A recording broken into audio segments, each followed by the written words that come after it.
Firing up the engines, ready to roll. Sim GT7, it's out of control. Hit the track with my crew by my side. Adrenaline pumping, it's a wild ride.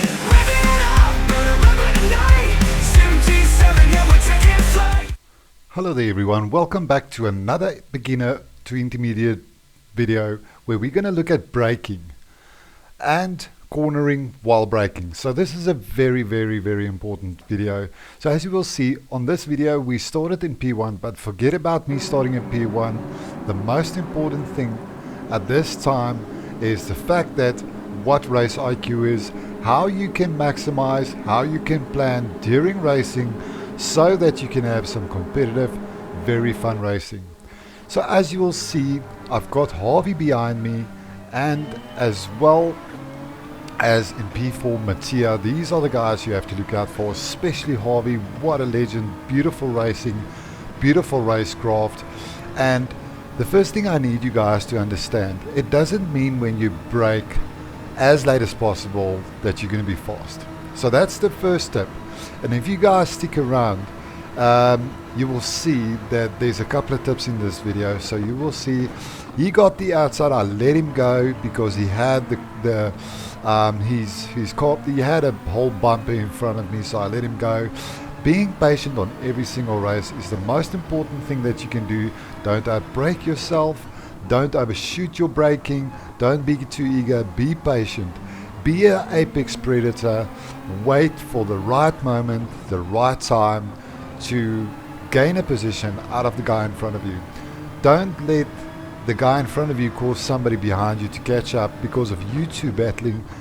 A very big mistake a lot of people are making during some racing, Gran Turismo, no matter what platform. So there's going to be a couple of tips in here. First of all, the braking and the turning.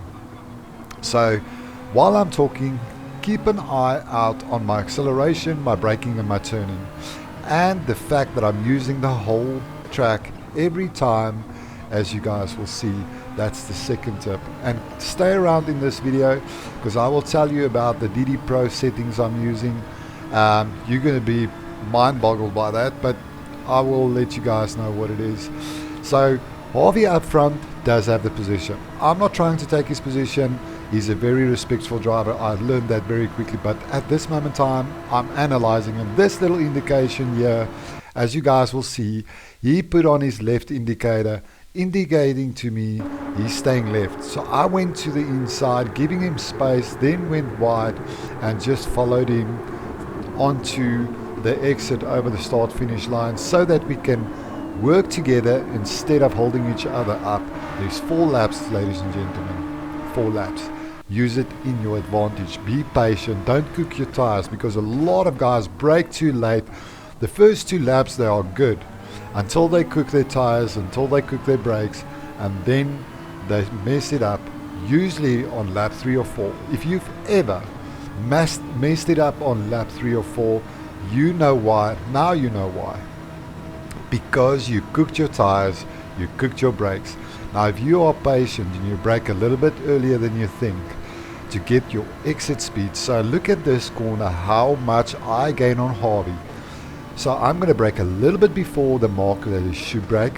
I smashed for the apex, which I missed by the way there, but I lined myself up for every exit on the upcoming corners so I can gain time back. At this point in time is 0.7 of a second, but look how much I gain on him just by being patient, lining myself up for the exit speeds. Remember, exit speeds are way more important than entry. You can brake extremely late, but can you get a fast exit? That's the problem. Here you will see how much I will catch up with him because I lined myself up.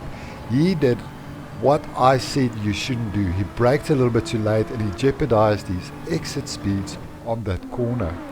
Now here's, well, look how quick I got onto him.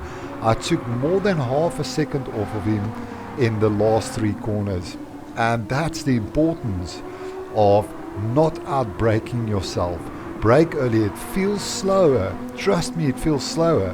But if you check at your lap times, it's faster. And then other people ask me on the live streams, Sim, how on earth Do you keep that GTR so stable, flat out acceleration out of corners, and you don't spin? Well, here it is. The fact that my steering angle matches the exit of the track or the corner. So if you look at this, you'll see when I slightly nudged Harvey there, but it was all good. I'm aiming towards the outside of the track and I could nail the accelerator. That car is sturdy as could be. Here was one indication I showed Harvey. I'm in business. I took the fastest lap. Right here, I nailed the apex on his back. Get on that accelerator, aim for the opposite side of the track. Always keep your car in the straightest line as humanly possible under harsh acceleration. And gear selection, very, very important. If you realize that you are spinning out of the majority of the corners, shift one gear up, use that. It sounds slower, but it isn't always necessarily slower because you can get on the accelerator earlier. And here I decided on lap 3 I need to stick as close to Harvey as possible to show him I'm going to take his position somewhere along the line, no matter what, in a respectful manner. Not push to pass, not, nudging him over his braking point as most people are willing to do just to get a position. I choose these races bumper to bumper, door to door, because it's insane racing, respectful racing. And I respect Harvey because he showed me that he's a respectful driver. I could trust him, and that builds some beautiful races. Guys, please keep in mind, I do live streams every Saturday and Sunday. Come and check us out.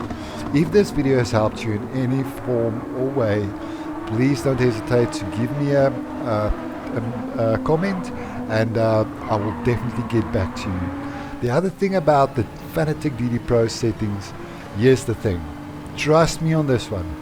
Use auto settings. The in-game settings you can play around with, but if you wanted to know what in-game settings I'm using, my force feedback is only on 4 with the 5 Newton meter Fanatic, and then my steering sensitivity is also on 4, believe it or not. So on this one, this is where I decided to be the apex predator and get Harvey on the inside. He made a slight little mistake. I got the position on him, and now it's time to be the apex predator and maintain that position. I braked early.